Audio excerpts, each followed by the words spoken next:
So it's going to have to be replaced with sidewalk and curb. So we'll have to look at it. Why do they not want to look at it?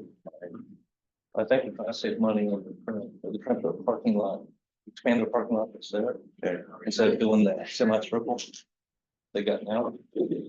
So they're trying to add 5, 6 spaces, not spend most sidewalks actually. When they broke it. Are they our sidewalks? Sidewalks that we built last year. Okay. Good. They want to have sidewalks open. Yeah. We need to be taking on. Yeah, What happens in I the future? understand. Talking about projects done in 10 years. For an hour. It's long, it's 88. It is. It's not 88.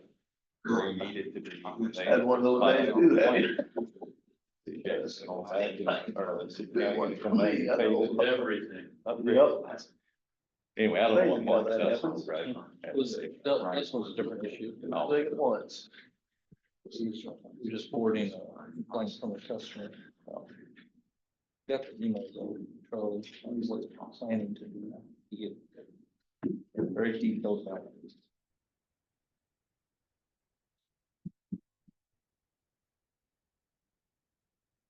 Currently, the semi-circle there on 61. Okay. They're trying to. Parking up here, I mean, to the pathway, the 2 inches is here. Remove that semi-circle, replace all those with parking. They're talking about putting fencing right here. We want to know this sidewalk that's right here, if it can be left as is, or if it has to be modified to be the same.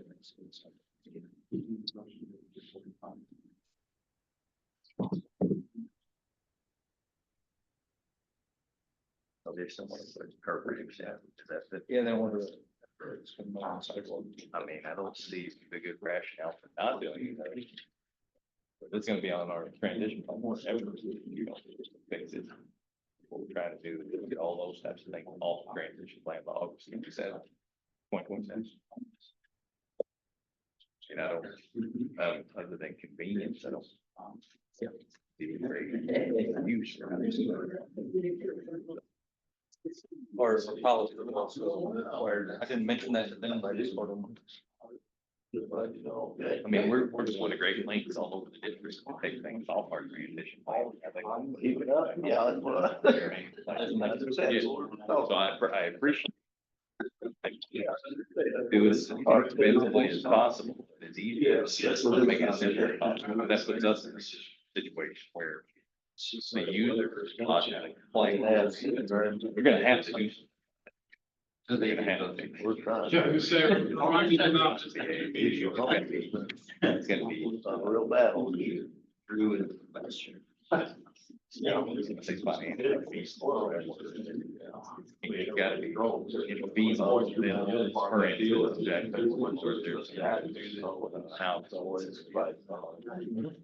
Which ones I do today? Side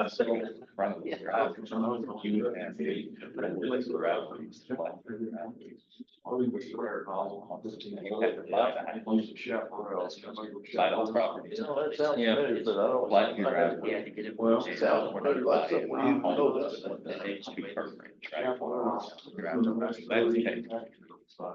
Okay, yes, yes. I don't see that. It seems like it could be done.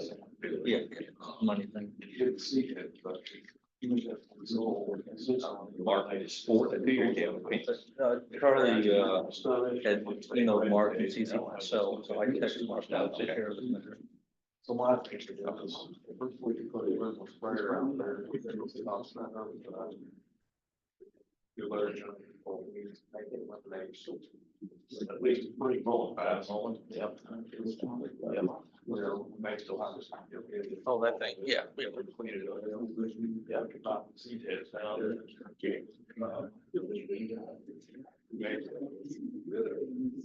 I'll let you look at it.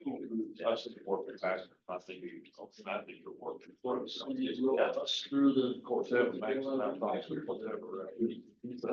Counties. Okay. But I'll like your price, I'll give you, Yeah. I'll let you know what it is. It's about 6 ounces a mile. You plan on addressing the Penfield Road? Concern? Can. Okay, I have the update. They did gypsy on today, right? Thanks much, Other than that, I think We drove under on the way up here, but I didn't pay no attention. there were people up there? Oh, you didn't make it. I didn't plow. Side of the road. I probably caught it. Well, I think they were having. We tried. Yeah. They came in frustrated. More, more. Yeah, that is on Wednesday, but I our employee appreciation. Probably. Are you go ahead and call the meeting to order? This is the Suffolk Technical Planning Committee meeting of July 2nd, 2025. Where the road's closed. We'll start with introductions. We'll start here on the right and go clockwise, and then we'll do our folks that are joining remotely. Trey Scott, hold on. Joe Killian, MoDOT. Corbin Carlton, MoDOT. Jason Williams, MoDOT? Mark Phillips, Cape Special. Stephen Downey, Cape County Commission. Jake Knudsen representing Cape County. Kerry Harbison, Single Board. Ryan Shrubland, City Cape Girardeau. Alex McElroy, SEMPO staff. Rodney Bullinger, City of Jackson. Jake Gerard, City of Cape. Drew Christian, single RPC. Chance Collier, KMG. In online, we have Michael Brandon, Cecily Cochran. Oh boy. Tom Caldwell Probably Mike Henderson. and Mike Henderson. Thank you, Joe. Okay, do I have a motion to adopt the agenda? So moved. Second. Second. All in favor? Aye. Any opposed? Next, we have approval of the minutes of the June 4th, 2025 meeting. Do I have a motion and a second? I'll make that motion. Second. Rodney, second to Drew. All in favor? Aye. Any opposed? So approved. I don't have any communications. And I won't be missing any more June meetings.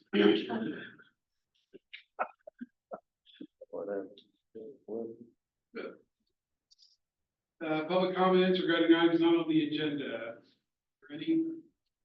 See none, we move on to our new and unfinished business. First, we have the Metropolitan Transportation Plan update discussion.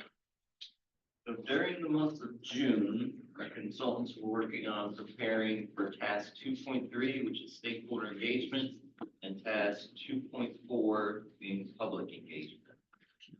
So starting next week, July 7th through July 18th, we'll be holding our stakeholder meeting groups with our 8 identified stakeholder groups. And then on July 21st, which is a Monday, and Tuesday, July 22nd, we'll host our public open houses. On the 21st, we'll be at Osage from 4 to 6. And on the 22nd, we'll be at the Jackson Civic Center, 4 to 6. So I encourage folks, if you know people on the stakeholder group, just give them a friendly reminder. And please feel free to share our open house flyers, with any media channels you find appropriate.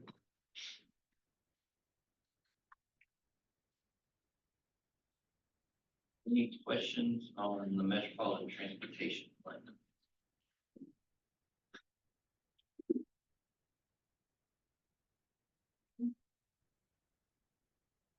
Subdivision Trail Connection Study.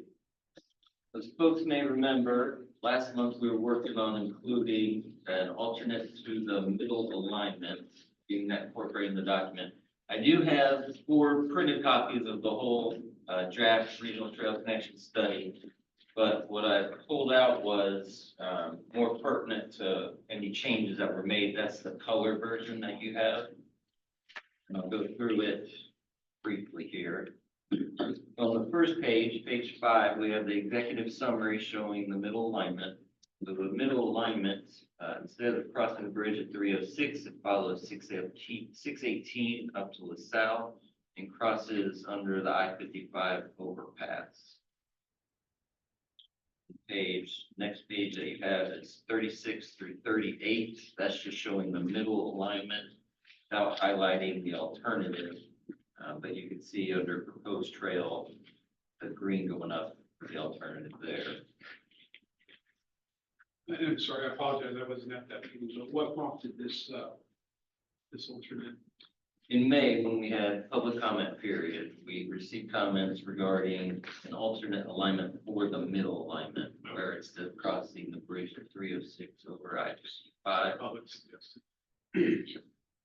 we would follow 618 up to LaSalle and take LaSalle under I-55. Veterans Memorial Drive from there. Probably along that creek, right? Yes, and it was highlighted by Mr. Phillips that that road section is due for a widening, so it kind of makes sense if they're doing that work, that we match efforts there with the trail alignment. So 42 through 43, again, is just showing the pros and cons of the alignments that had previously been conducted. And page 47 through 48, we again show the middle alternate on the map there. And then on page 48, we show the evaluation matrix. So with the middle alignment taking 618 as opposed to 306 over I-55, the middle alignment does improve within the matrix analysis. It has an opportunity to reduce the need for structures. If folks remember the pictures or remember the bridge of 306 is a very narrow bridge, and we thought that we would need to add a pedestrian structure to it. And mostly because the bridge didn't look like it was on the schedule for replacement anytime in the near future. So that would potentially eliminate the need for the pedestrian structure on 306. It would also follow a creek corridor, which was one of the other evaluation analysis that we had conducted. So you can see in that matrix there, it has two yellows turned to green from the middle to the middle alternative. So very comparable to the middle and the north being ranked the highest, south being ranked most expensive and less desirable. And then page 50 is again just showing the alternate alignments.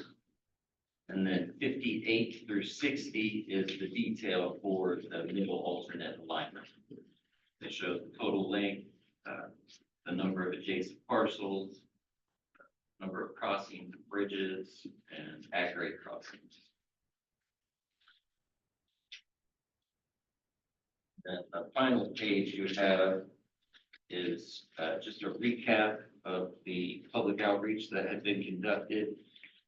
Back in June of 2024, we opened up our public survey that opened up on June 17th. We kept that open for quite some time. We kept it open until August 19th. We had 9 weeks of the survey being open. We had also lined Cape Girardeau trails and Jackson trails with yard signs advertising public survey with QR code that could take people with their smartphone straight to the survey. I thought that added a good number of responses. Once we got the signs up, we saw responses coming in much quicker, in 228 total responses. Then on August 7th and August 8th, we held 2 public open houses in Cape and Jackson. Public open houses were also accompanied with interactive software like Menti, so we were able to capture a participants' sentiment on the different alignments. And then we also had display boards with stickers where we were able to capture their thoughts on the pros and cons of each alignment. Then in December of 2024, we had 2 more public open houses, one in Cape and one in Jackson, with similar displays and software to capture public sentiment. Then between April and May this year, we hosted our public comment on the draft that was developed. Any questions on the trail study? Alex, if you don't mind for me, continue that timeline of conceptually. So once the route is identified, I can't even remember, is funding in place to do this? No, As a transportation planning organization, the only funds that we receive are planning funds. So continue that timeline out as best you can right now. In terms of when will the trail, the route be finalized? Well, this is the study. We have 3 alternative alignments to connect Cape and Jackson trail systems. It would then be up to the city of Cape, potentially the county, and the city of Jackson to go out and find construction dollars to begin phasing the project. And depending on the grant opportunity, one alignment may make more sense than another alignment. So this is the second or third one of these planning things we've done, and so we go through these exercises. And then who carries the ball after that's done? It's a team effort between SEMPO, the city of Cape, the city of Jackson, and any other jurisdiction within the project area. It's really incumbent upon the board, the simple board members, to take the information back to their respective bodies. And see if they want, there's an appetite for it. If there is, then they need to identify the funding and start setting in motion, but. Does that happen? With our 2018 regional bike and pedestrian plan, we were able to secure over $1 million between Cape and Jackson on sidewalk infrastructure and trails that the plan had identified. Having the plan bolsters the grant application because it shows public input and dialogue. A lot of these projects have to start with a plan, and that's kind of this agency's role in identifying and establishing plans that then municipalities, the jurisdictions can go forward and implement through grants or local funds. The city of Cape also uses that, the trail master plan that SEMPO did, and we try to incorporate that into our projects. If we're doing any projects on corridors that were identified, then we try to take that into consideration. So it may not be specifically to implement that project, but if we have something going, we make sure that we keep this tool in mind to meet SEMPO's goals, or SEMPO's thoughts as we move forward as a city.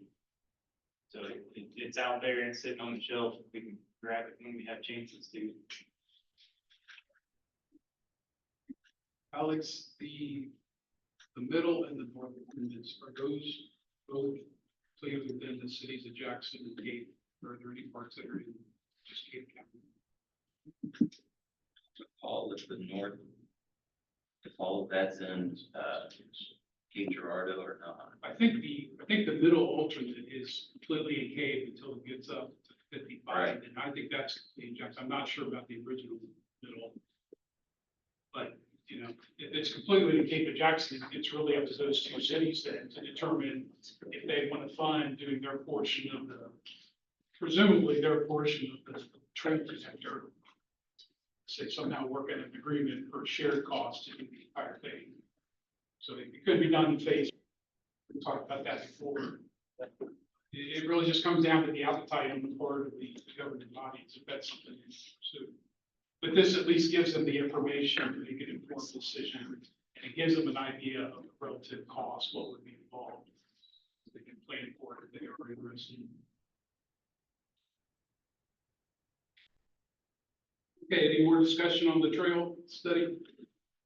Now we'll move on. FY 2026, further year transportation projects discussion. Yes, so the handout for this is on the printer in my office. So I'll just go over it briefly. I just had that 1-page handout that we use for the UPWP planning of projects where we select from an all part of various transportation projects.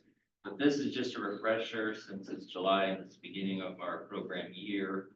What we have on our plate, we're continuing our metropolitan transportation plan.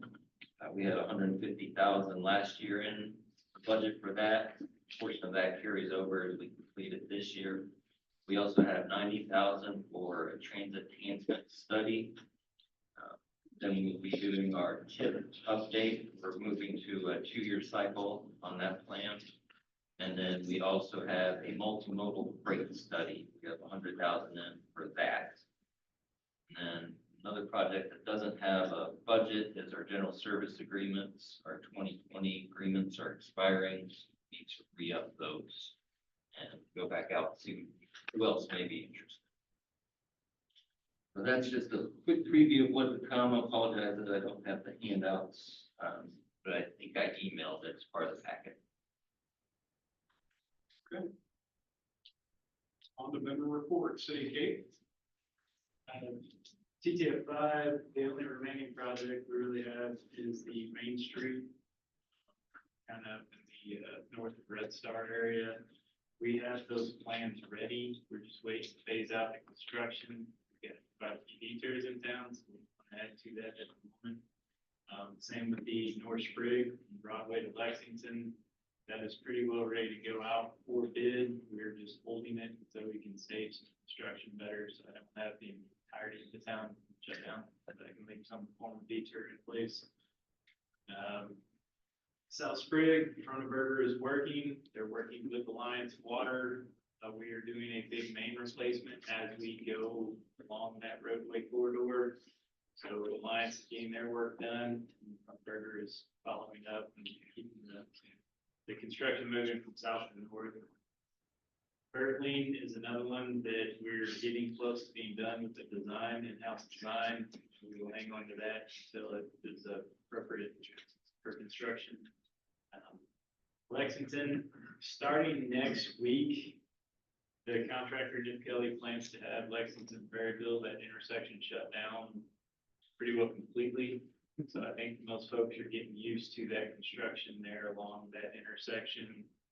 We will have detours, marked detours in place, but all motors are encouraged to stay out of that area, just go around if you know good ways to get around it. Once that construction, the contractors plan about 3 weeks, barring weather and unforeseen circumstances, they should have the intersection back ready to be open. And Lexington east of Perryville will be open at that point. The last section will be from Perryville to Carolina. There are not as many homes facing that piece, so we're hoping that should go pretty quick. The maintenance projects, we have concrete 25. Our patch contract, Lofty is working. They've started on Janet Drive, right alongside Schroeder. This morning, they were breaking concrete out. So that work is underway. They will move on. They've got maybe 10 streets overall. They'll be working on that for the rest of the year. Our 25 asphalt overlay projects, Dorothy Street is the only one still remaining to be paved. We'll have that completed. And Frontenberger is finishing up on Perryville, just south of Lexington. Their substantial completion is at the end of July. So that should be wrapping up here soon. That being said, we have an ARPA project where we're doing some culvert replacements. While Perryville is shut down, they are working on replacing the culvert just north of the Kiwanis Park entrance off of Perryville. So even if we get the patching done, it may still remain closed on Perryville because of the box culvert, but we tried to kind of knock everything out all at once. So bear with us. We have lots of construction going. We have lots of detours in place, but the end is in sight and we will get through them. Our grant projects, we're continuing the Cape Rock Drive sidewalk projects. We're working with VFW. I believe the plans are under SHPO review at the moment. And then our Cape LaCroix Trail project, our TAP project, we're working with our Parks Department, MoDOT. We plan to have the PSDs to MoDOT next week. That's all we have. Thank you. Okay, City Jackson, Roger. Yeah, East Main Street sidewalk project, that's a MoDOT TAP grant. We awarded that contract to Lobby Cement Finishing. Had a pre-construction conference on June 25th. So the paperwork's getting done now, with construction begin here in July sometime. Sunset Hills Bridge replacement project, that's MoDOT Grove. We awarded that contract to Puts Construction LLC. And construction began on June 17th. The Deerwood Roundabout at Highway 61 is a MoDOT cost share. Lockmuller completed PS&E on that, and I understand those have been approved by MoDOT. We're currently coordinating, setting the bid date for that, Lockmuller. The Jackson Middle School crosswalk and sidewalk, MoDOT TAP grant, design in progress by Smith County Engineers. We expect a preliminary design to review by mid-July. East Jackson Boulevard roadway lighting project is a MoDOT cost share, and the PS&E on that are nearing completion by Strickland Engineering, and we're almost ready to send that to MoDOT for approval, which we hope to get sometime in July. The schedule is to let that for bids in August and then award construction in October. So that'll be a fall and winter street installation, street light project. We're working with the County of Cape Girardeau on a new parking lot on Highway 61, just north of the courthouse, across from the new jail. We received a land conveyance from MoDOT for the excess right of way, and now we're attempting to rezone that to commercial property and working with the county on constructing a public parking lot to accommodate the jail and more parking uptown. Public Creek Recreation Trail Phase 3, we made a TAP application with the help of Smith and Company engineers for the Public Creek Phase 3 project on June 13th. This is the portion of the trail that involves MoDOT right of way with an underpass on West Jackson Boulevard near the high school. The goal is to extend that trail south to the soccer park.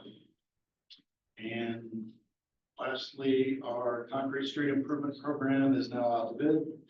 Bids are due next Tuesday, July the 8th. Thank you. Thank you, Rodney. Cape County. Let's go first. I'll defer to our county commissioner that is here with us, Mr. Dunn. County Road 501 bridge, BRO project, that bridge is nearing completion. They should be putting a railing on that week or two. County Road 401 bridge across Apple Creek in Perry County. That bridge is out for bid. That's gonna be 100% on us. We're paving 516 currently. That's an old, we've got about 10.5 miles. We're gonna overlay about 3 miles. We're gonna convert from gravel to hard surface. That's kind of what we've got going on right now. Thank you. Cape Special Road District. Pennzoil Construction's mobilizing right now to do our bridge replacement on County Road 637. Actually, it's on 635 at the intersection with 637. It'll probably be underway next week, beginning construction. Other than that, we've got our asphalt overlay with Pace Construction. They should be moving in at the end of this month. Do our, I think we've got about 8 miles of overlay this year too. Other than that, routine maintenance. Thanks. Here, University report. Carrie. We started construction on an earthwork project that's for some rail subgrade. JW Struck got the contract. And, they just got busy last week, so.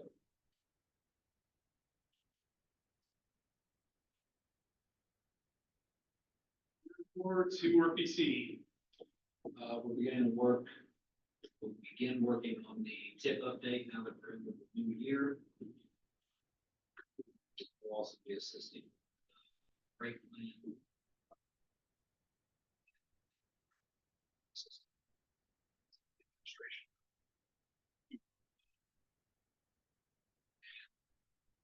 We're working through our MoDOT priorities for the year. Meeting with the counties to discuss their priorities. And as mentioned, we're assisting some of our communities with TAP applications. And I guess just to kind of tie this pedestrian plan to those TAPs. As an example, 10 years ago, we did a similar trail master plan for the city of Perryville. Since that has been done, I think every single year they have received at least 1 or 2 or even 3 TAP awards. Like they said, having a plan for your TAP application helps. You get bonus points for this project is in a plan. But I also just think that having a plan generally makes for a better project because it helps as you're deciding what your phase is going to be and all, it helps lead to a more logical progression of phases that, at least I think in Perryville's case, it's helped them bring in millions of federal dollars in TAP just by utilizing one plan. So it can take time, but you know, it's been, like I said, almost 10 years. Perryville is now has miles of greenway that 10 years ago did not exist. So it's pretty impressive. It does take time. It does not happen all. That's all. Thank you, Drew. The RBC, ready. MoDOT, who wants to start? Don't start down there. Trey? You got that one finger. Or point You want to start? Okay. I'll go ahead and start then. We are just finishing up somewhat the high priority unfunded needs cycle. Obviously, we went through that process with this local group, and we have a public meeting that will be held August 28th at Ozark Foothills RPC offices in Poplar Bluff. That meeting will be from 4 to 6 p.m. We encourage all of the public to attend. Some meetings are a little bit more heavily attended than others, and that is just the only meeting we're going to have in the Southeast District. So it's somewhat centrally located. Last year we had it at SEMPO RPC. So we're just trying to move that meeting around some. We are beginning our next STIP cycle, but before we get too far into that, next Wednesday, we anticipate the Highway Commission will approve the 26 through 30 STIP. That is available online on our website for you to go in and look at to see everything is there. Obviously, we've talked about some of the projects that will be in it with this local group. We've worked with Drew to try to make sure we get the TIP amendments done. So anyway, we're going to start the next STIP cycle. That'll be the 27 through 31 STIP. As part of that, we are working on our asset management plan, basically evaluating current bridges and pavements to see if anything has changed and what might be rising to the top that we had not previously considered. So that process is ongoing. We did have a change in our local staff where our pavement specialist has left the organization. And we are taking advantage of our intern, Trey Scott, to fill those shoes. Trey will be a senior at University of Arkansas this fall with a civil engineering degree. So we're taking advantage of his knowledge and willingness to help us out with that. And then I want to recap one thing that Drew said, and that was Jay had mentioned, what is the plan? Once you've got your plan, what happens? And Drew absolutely nailed that having phases to a project will certainly make it much more palatable to any organizations choosing projects. And in this case, you potentially have 3 different project sponsors: City of Cape, City of Jackson, and Cape County. And so maybe they don't all get selected at once, but having the phases certainly helps. Both cost wise with the size of the project and, just organizationally, just kind of keeping it done. And yeah, city of Perryville's definitely been a very successful example of that. Last thing is, Rodney had mentioned land conveyances, and we are in the middle of a land conveyance for the Center Junction excess right of way. Most of the stuff has been done, and that has been submitted to central office. And we're basically waiting to get, one of the Missouri Highway Transportation Commissioners to sign off on that. And that'll be sent back, and we'll be getting the deeds done, but that's probably within the next month. We'll have that, and that will kind of put, I think, the finishing touches on the Center Junction project. Where is that land? That is the outer road, is the former piece of Wedekind Road that still exists. And then the outer road that starts just west of Wedekind Road, just a little stub of it, a couple hundred feet, and then it circles all the way back around to right about where the entrance to Klaus Park is. And I can send you a map or something if you'd like to see that. Thank you. And that's all that I have. Concerning project updates for the SEMPO region, the Emerson Bridge rehabilitation is still presently ongoing with cable alignment and anchor work. We're currently sandblasting anchors and recoating them over the next couple of weeks. Within the next month, we plan to start work on the Illinois joint installation. And then this is a 2-year process, so next year we'll be switching lanes into the other lanes. At the border of SEMPO on Route Y, we're doing a bridge replacement that currently has the road shut down. Around the 15th, we'll be putting in barrier wall. And sometime between the 18th and maybe a little after, we plan to have that road open, the bridge open. Some of the pile driving has taken extra time than what we had anticipated. Concerning the Route 72 Millville overlay through the city of Jackson, the contractors pushed this work on to August. So we should start that back up then. I think that's around County Road 335 over to the Central Jackson Junction at 7225. Concerning the Route K, the drainage project through Cape Girardeau, PUT's construction has started. This is drainage work, ditch digging. We're going to have some entrances be temporarily closed as we install pipes. The businesses are alerted as this process is ongoing. Lastly is a brief update on the Bloomfield Road Bridge over I-55. Today we are doing a chip seal over that. Most of the repair work has been completed with the exception of on the eastern portion.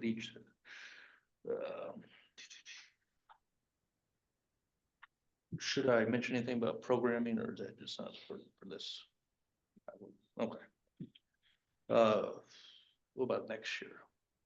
Anything next year for that bridge? No. So the Bloomfield Road Bridge, we did deck repairs on that. That's why we've had the road closed. One of the repairs became a little more extensive than we thought, so we kept it closed a few days longer than we anticipated. But the chip seal is really just to seal the bridge deck to protect it. You know, hopefully the repairs will last longer and seal the deck up so that it doesn't have further deterioration. So the substructure and the superstructure, so basically from the girders down, are in good condition. We would rate those a 6. So we rate bridges 0 out of 9. They're at a 6.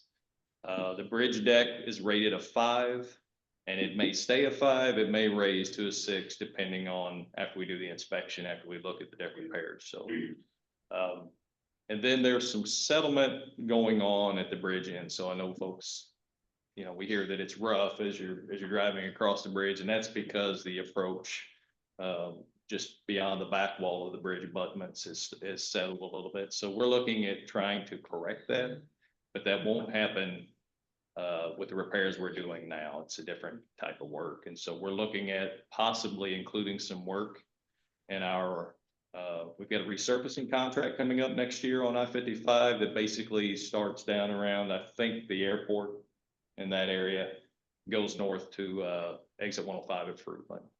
And so that's in a January letting. And we're looking to add some work to that contract, possibly for the Bloomfield Road overpass to address the approaches. Thank you. You're up, by the way. That's it. I didn't know Corbin was gonna be here and I didn't want to steal his thunder, so he gave the most important update. Mike, you have anything? No, I don't have anything to add. Tom? How are you? Something that Cicely may mention, but, so other than that, I'll wait for her, but no report. Okay. Cicely, you're on.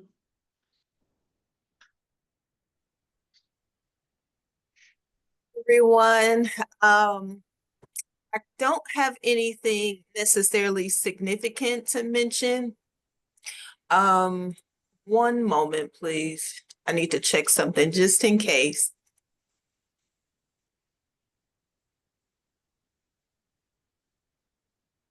I have nothing to mention that I can release just of yet, but I probably will have to follow up with you, Alex, probably after the meeting, once I receive official confirmation. Thank you. Thank you.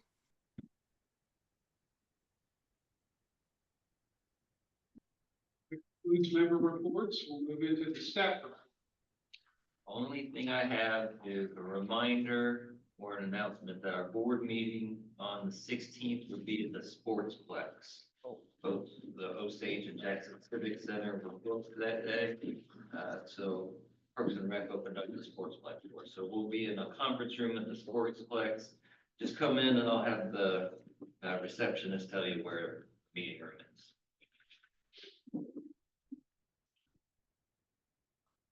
Do we have any other business communications today? If not, I'll entertain a motion to adjourn in a second. I'll make that motion. Steve? Second. All in favor? Aye. Opposed? Adjourned. Thank you. Can I get your seat, please? Yeah.